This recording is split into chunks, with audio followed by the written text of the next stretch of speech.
और सब बढ़िया। डेम पर ज्यादा से ज्यादा अंडरस्टैंडिंग कैसे बिल्ड कर सकते हैं त्रिकोणमिति में। जितने भी क्वेश्चन क्लास में लगाए गए हैं आपको वो सारी समझ में आना चाहिए, कब कौन सा फॉर्मूला लगा है, क्यों लगा है, डर लग रहा है। पहले आप एक चैप्टर को कमांड कर लीजिए, कोई भी आपका जो अच्छा है, त्रिकोणमिति अच्छा है, इसको 2 से 3 बार लगाइए, उसके बाद देखिएगा आपका कॉन्फिडेंस लेवल कितना बढ़ता है। ठीक, ऑब्जेक्टिव के लिए ऑब्जेक्टिव का सेट आता है, वो प्रैक्टिस कर लेंगे, वो आ जाएगा। ठीक, तो और सब बढ़िया। चलो तो और सब बढ़िया। हेलो नमस्कार दोस्तों, आज हम बात करने वाले हैं कि हम त्रिकोणमिति को किस तरह से कमांड कर सकते हैं।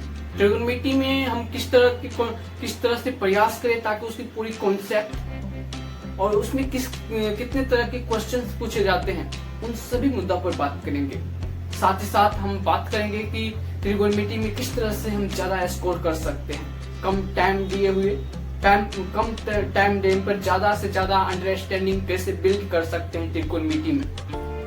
पहली बात, यदि आप त्रिकोणमिति को समझना चाहते हैं तो फर्स्टली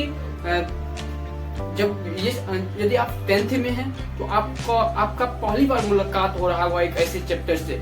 इससे पहले ना तो आप त्रिकोणमिति के बारे में नहीं सुने होंगे, हो सकता है मे भी थोड़ा बहुत 9th में पढ़े होंगे। नहीं तो अगर आप 11th में है तो ऑब्वियसली आप 10th में बहुत कुछ पढ़ चुके होंगे, तो आपके लिए काफी सुविधाजनक होगी। तो फिलहाल हम बात करते हैं कि त्रिकोणमिति में किस तरह से कमांड किया जाए, किस तरह से त्रिकोणमिति की सभी कॉन्सेप्ट को समझा जाए। पहली बात, त्रिकोणमिति में हमें फोकस करना चाहिए कि त्रिकोणमिति में जितने भी फार्मूला होते हैं उनको याद करने की, उनको रिमाइंड करने की। 2 तरह के फार्मूला होते हैं त्रिकोणमिति में, एक तो ratio base just like another chapter, and एक होता है कि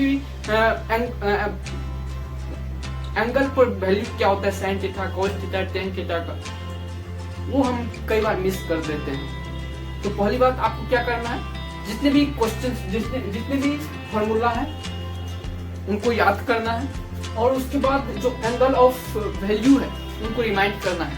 किस तरह से फार्मूला को याद कर सकते हैं। पहली बात, इनको करने के लिए आप पहले आप प्रयास करेंगे कि पढ़कर याद कर ले। अगर एक बार थोड़ा बहुत रिमाइंड हो गया उसको आप लिखिए, लिख कर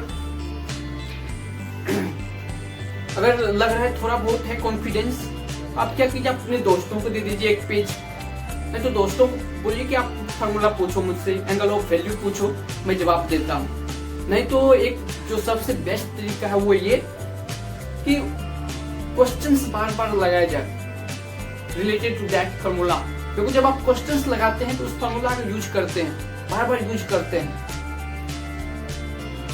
तो आपको मतलब 2 चीज क्लियर होती है। एक तो फार्मूला का जो वैल्यू होता है, जैसे मान लीजिए साइन 45 डिग्री का यूज कर रहे हैं, 45 डिग्री का, आप 45 का वैल्यू रिमाइंड कर रहे हैं, उसका वैल्यू रिमेम्बर हो रहा है, याद हो रहा है। साथ ही साथ आप ये देख रहे हैं कि इसका किस तरह से उपयोग कर पा रहे हैं।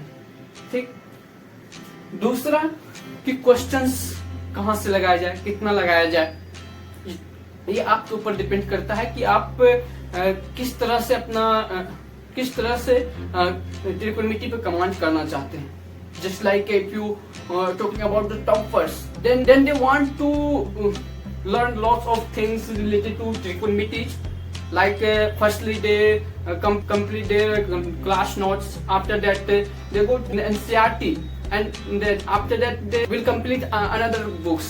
It depends upon you. So सबसे पहले आप क्या कीजिए, जैसे एक साधारण बच्चा के तौर पे बात करते हैं कि मान लीजिए हम मीडियम में हैं, ना तो हमको बहुत बड़ा 30 मार्क का है, नहीं बहुत छोटा है, उस तरह से हमको किस तरह से कमांड करना चाहिए। पहली बात, जो भी आपको क्लास में पढ़ाया गया है उस पे आपका 100% कमांड होना चाहिए। जितने भी क्वेश्चन क्लास में लगाए गए हैं आपको वो सारी समझ में आना चाहिए, कब कौन सा फॉर्मूला लगा है, क्यों लगा है। जस्ट लाइक जैसे आप देखते हैं कि कई बार क्वेश्चंस में कुछ आया, जैसे कई बार आप यूज कर रहे हैं sine 90 - theta, sin 90 minus theta क्यों यूज किए, इक्वल टू cos थीटा। आपको ये पता होना चाहिए कब क्यों कर रहे हैं। आपको ज्यादा जानना है तो मैंने एक रिटर्न पे मैंने अपलोड कर दिया है शॉर्ट में, वहां पर जाकर आप देख सकते हैं। क्वेश्चन में आप जनरली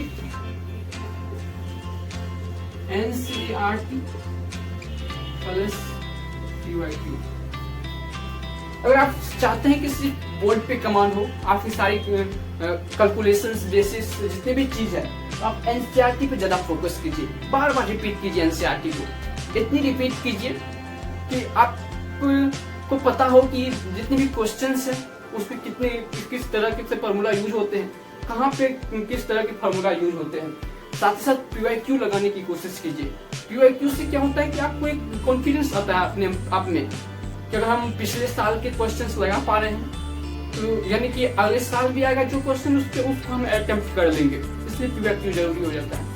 लेकिन आपका सबसे मेन फोकस होना चाहिए NCERT पे, बार बार अप्रोक्स 3 से 4 बार लगाइए, बेटर रहेगा। क्योंकि अगर आप देखिए जो त्रिकोणमिति है काफी स्कोरिंग चैप्टर है, ये आप भी जानते हैं, क्योंकि इसमें दो डायरेक्ट फार्मूला बेसिस पर ऑब्जेक्टिव पूछते हैं, सब्जेक्टिव भी फार्मूला बेसिस पर पूछते हैं, जैसे कि sin square theta plus cos square theta equal to, ये हो गया ऑब्जेक्टिव।